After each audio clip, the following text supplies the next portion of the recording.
Welcome student. Today we will study a lesson from your textbook Beehive. The name of the lesson is The Sound of Music, part 2nd, Bismillah Khan. Let us study the lesson. Emperor Aurangzeb ने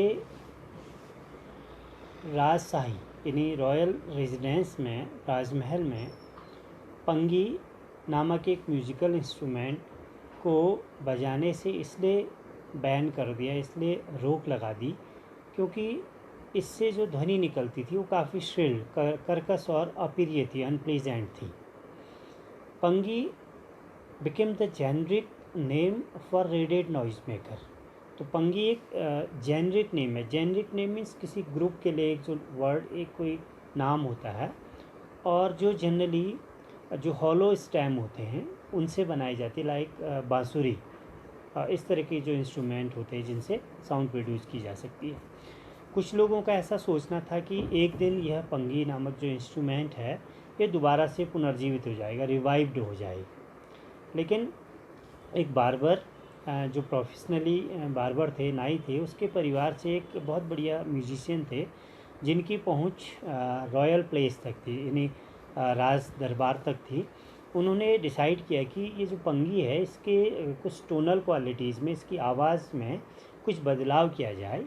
तो इसके लिए उन्होंने एक natural एक hollow stem लिया, एक नली के समान, खोखली नली के समान एक स्टेम ली, और जो कि इससे लंबी थी और ब्रॉडर थी पंगी से, और जिसकी बॉडी में 7 होल किए थे।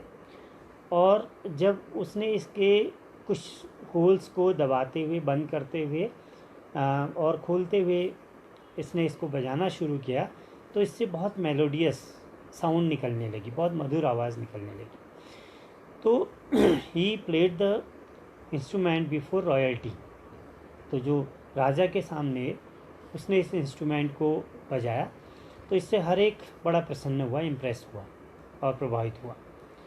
तो उसके बाद इस इंस्ट्रूमेंट को उन्होंने एक नया नाम दिया। जैसे कि एक कहानी कही जाती है, तब से चूँकि यह एक राजा शाह चैम्बर यानी शाही दरबार में एक राजा के सामने यह बजाएगी और एक नाई यानी बार्बर के द्वारा इसको बजाया गया, इसलिए इसका नाम शहनाई रखा गया। तो यह एक स्टोरी कही जाती है। जो शहनाई की आवाज़ थी वो काफ़ी ऑस्पिशियस मानी जाती थी। ऑस्पिशियस मीन्स बड़े शुभ मानी जाती थी, और इस कारण से यह टेम्पल्स में और वेडिंग्स में, जो नॉर्थ इंडिया के विवाह हुआ करते थे और मंदिर हुआ करते थे, उनमें बजाई जाती थी। और प्राचीन समय में the shehnai was part of नौबत और the traditionally ensemble of 9 instrument found at the royal courts. जो राजा के दरबार में 9 अलग अलग इंस्ट्रूमेंट थे, उनमें भी यह एक शहनाई एक विशेष प्रकार से इसका भी स्थान था। और तब से आज तक यह कंटिन्यूसली लगातार बजाई जाती है। और इसका जो श्रेय जाता है बजाने का और क्लासिकल स्टेज पर लाने का, वो उस्ताद बिस्मिल्लाह खान को जाता है।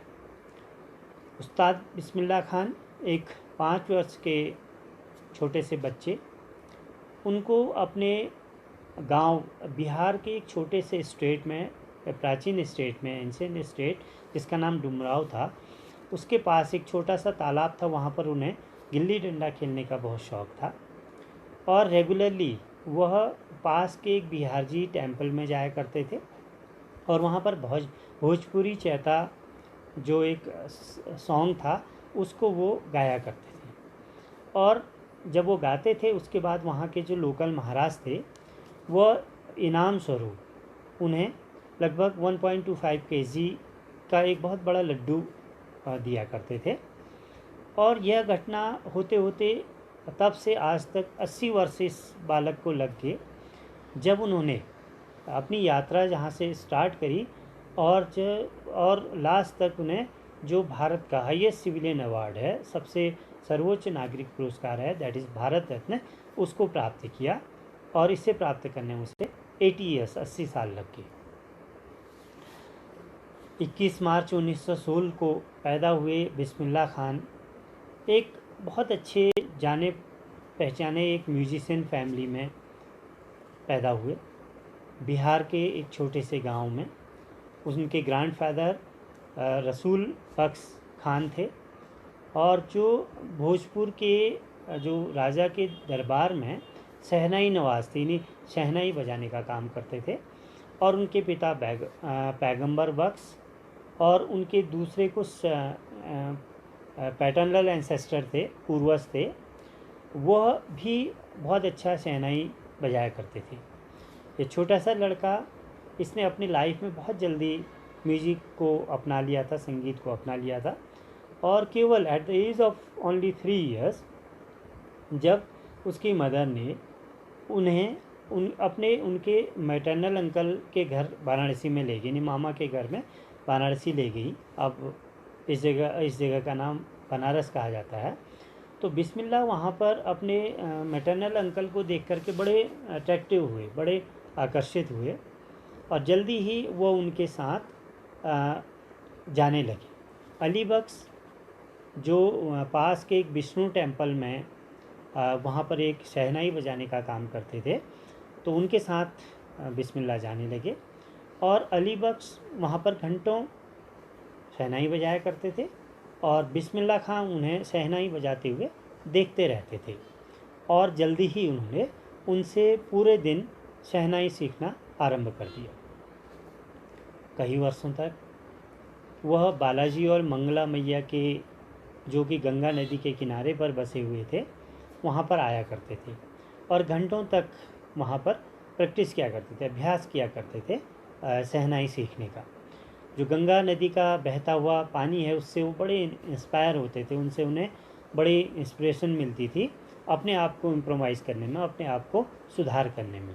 और वहीं से उन्होंने शहनाई के थ्रू राग काफ़ी का इन्वेंट किया, और भी दूसरे राग जो म्यूज़िक में होते हैं, संगीत में राग होते हैं, उनका आविष्कार किया।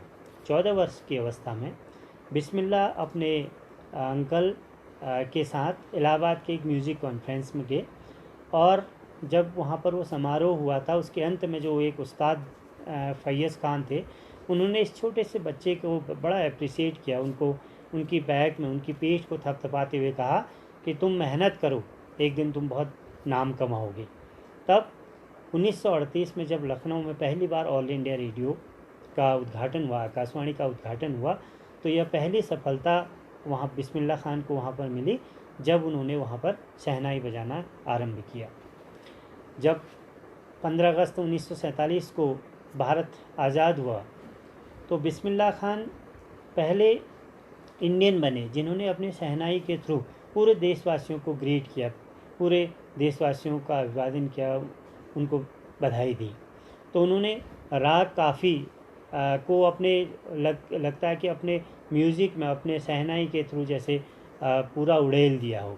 तो रेड फोर्ट से लाल किला जो दिल्ली में है, तो वहाँ से उन्होंने उस राग काफ़ी के थ्रू अपनी शहनाई का प्रदर्शन किया, और जिसे बाद में पंडित जवाहरलाल नेहरू ने अपनी एक फेमस स्पीच है ट्रस्ट विथ डेस्टिनी, उसमें इसका उल्लेख किया था। बिस्मिल्लाह खान ने इसके अलावा भी भारत में और एब्रॉड में, यानी विदेश में, कई इस तरह की यादगार मेमोरीज़ परफॉर्मेंसेस दिए, मेमोरेबल परफॉर्मेंसेस दिए। उनका जो पहला जो ट्रिप था, यात्रा थी एब्रॉड की, विदेश की, वो अफ़गानिस्तान की थी, जहाँ के राजा किंग जहीर शाह थे। वो इतने प्रभावित हुए इनसे कि उन्होंने एक बहुत महंगा पर्शियन कारपेट इनको गिफ्ट में दे दिया। और बाद में जो किंग ऑफ अफ़गानिस्तान थे, वो केवल अकेले ऐसे व्यक्ति नहीं थे जो इनके शहनाई वादन से बड़े खुश थे, बल्कि एक फिल्म डायरेक्टर विजय भट्ट थे, उन्होंने इनको लेकर के एक बहुत अच्छी मूवी बनाई जिनका नाम था गूंज उठी शहनाई। और यह फिल्म बड़ी हिट थी, बड़ी सुपर हिट थी, बड़ी सफल थी। और बिस्मिल्लाह खान की एक बहुत अच्छी कंपोजिशन दिल का खिलौना हाई टूट गया, इससे इन्हें पूरे भारत में, पूरे राष्ट्र में इनको बड़ा प्रसिद्धि मिली, ये फेमस हो गए डिस्पाइट दिस ह्यूज सक्सेस। तो इस सफलता के बाद भी इनके जो काम थे फिल्म इंडस्ट्री में वो बड़े लिमिटेड थे। एक विक्रम श्रीनिवासन की कन्नड़ मूवी थी सांदी अपर्णा, इसमें इन्होंने काम किया। तो बाद में वो खुद कहते हैं कि मैं इस चकाचौंध वाली जो आर्टिफिशियल और ग्लैमर वाली जो फिल्म इंडस्ट्री है इससे मैं अछूता रहा, इसमें मैंने ज़्यादा पार्ट नहीं लिया। जो अवार्ड थे, रिकॉग्निशन थे, इनाम थे, पुरस्कार थे, प्रसिद्धि थी, ये बहुत जल्दी आते रहे बिस्मिल्लाह खान की लाइफ में। तो बिस्मिल्लाह खान पहले भारतीय बने जिन्होंने America, United state of America के बहुत सुप्रसिद्ध प्रेस्टिजियस लिंकन सेंटर हॉल में अपनी प्रस्तुति दी, और वहीं मॉन्ट्रियल के एक कैनिस आर्ट फेस्टिवल में भी अपना प्रदर्शन किया, जो ओसाका ट्रेड फेयर में इन्होंने अपनी जो शहनाई थी वो उसके द्वारा अपनी प्रस्तुति दी। तो वो एक इंटरनेशनली बड़े प्रसिद्ध व्यक्ति हो गए, और यहाँ तक कि तेहरान में उनके नाम से एक सभागार, ऑडिटोरियम भी वहाँ के राजा ने बनाया। नेशनल अवार्ड जैसे पद्मश्री और पद्म भूषण लगातार इन्हें मिलते रहे। सन 2011 की बात है जब बिस्मिल्लाह खान को भारत का सर्वोच्च नागरिक सम्मान मिला, हाईएस्ट सिविलियन अवार्ड मिला, जिसे हम भारत रत्न के नाम से जानते हैं। तो अपने इस भारत रत्न अवार्ड को मिलने के बाद उन्होंने कहा कि all I would like to say is teach your children music, कि मैं सभी हिंदुस्तानियों से, सभी देशवासियों से कहता हूँ कि अपने बच्चों को आप म्यूज़िक सिखाइए। This is the Hindustani's richest tradition, यह हिंदुस्तान की सबसे समृद्ध परंपरा है। यहाँ तक कि the westerners now coming to learn our music, यहाँ तक कि जो पश्चिमी लोग देशों के लोग हैं वो भी इस हिंदुस्तानी संगीत को सीखने के लिए आ रहे हैं। तो इन सब के बावजूद, in spite of having travelled all over the world, Khan साहब, तो इन्हें बड़े प्यार से खान साहब कह कर के पुकारा जाता था। तो इन सब प्रसिद्धियों के बाद इन्हें जो सबसे अच्छा, विश्व में जो अच्छा स्थान लगता था, आश्चर्यजनक स्थान लगता था, वह स्थान था अपने जो बिहार का जो अपना इनका गांव था डुमराव। तो अक्सर वो वहाँ जाने का प्रयास करते थे। ये एक बार उनके एक स्टूडेंट ने उनसे यूएसए में आकर के एक स्कूल खोलने के लिए कहा कि वो यह प्रॉमिस करता है कि वो यूएसए में बनारस जैसे ही, जहाँ पर गंगा नदी का तट है, बहुत सारे मंदिर हैं, वैसा ही एटमॉस्फेयर पैदा करके देंगे। लेकिन खान साहब का अपने देश के प्रति प्रेम देखिए, वो कहते हैं कि क्या आप वहाँ गंगा नदी को ला सकते हैं? तो जब उन्होंने ऐसा कहा तो वो सब बड़े अचंभित थे ऐसा कहने पर। ये उनका अपने देश के प्रति प्रेम था। वो कहा करते थे, जब मैं कभी भी किसी फॉरेन कंट्री में होता हूँ, विदेश में होता हूँ, तो हमेशा मुझे हिंदुस्तान के बारे में मैं सोचता हूँ, वहाँ की मुझे इच्छा होती है। और जब मैं मुंबई में होता हूँ तो मैं हमेशा बनारस और गंगा के जो पवित्र तट हैं उनके बारे में और बनारस के बारे में सोचता हूँ। और मैं हमेशा आई मिस द यूनिक मट्ठा ऑफ डुमराव, तो डुमराव जो उनका छोटा सा गांव है, वहाँ की जो एक अद्भुत मट्ठा है, उसको मैं हमेशा याद करता हूँ, मिस करता हूँ। तो उस्ताद बिस्मिल्लाह खान का जीवन एक जो हिंदुस्तानी की रिच और कल्चरल हेरिटेज है, उसका एक बहुत अच्छा उदाहरण है। तो जिस तरीके से एक मुस्लिम परिवार से वो आए थे और काशी विश्वनाथ टेम्पल में वह लगातार प्रत्येक सुबह शहनाई बजाने का काम करते थे, यह बड़ा स्वाभाविक था। तो इस तरीके से ये स्टोरी कंप्लीट हुई। तो बिस्मिल्लाह खान 21 अगस्त 2006 को उनकी 90 ईयर्स की एज में एक लंबी बीमारी के बाद उनकी डेथ होगी, और he was given a state funeral, तो उसको राजकीय सम्मान के साथ उनका अंतिम संस्कार किया गया। और भारत सरकार ने इस दिवस को नेशनल मॉर्निंग या राष्ट्रीय शोक के रूप में मनाया गया। तो स्टोरी इस तरीके से कंप्लीट हुई। तो आप इसमें कुछ क्वेश्चंस हैं, मैं आपको समझा दूं। आपको एक पैसेज दिया गया है, इसके क्वेश्चन आंसर्स करने हैं। आप पैसेज पढ़ेंगे, मैं आपको समझाऊं कैसे आपको क्वेश्चन आंसर करने हैं। फर्स्ट क्वेश्चन है, why did emperor Aurangzeb ban the playing of pungi in the royal residence. राज दरबार में एम्परर औरंगजेब ने पंगी बजाने पर बैन क्यों लगाया।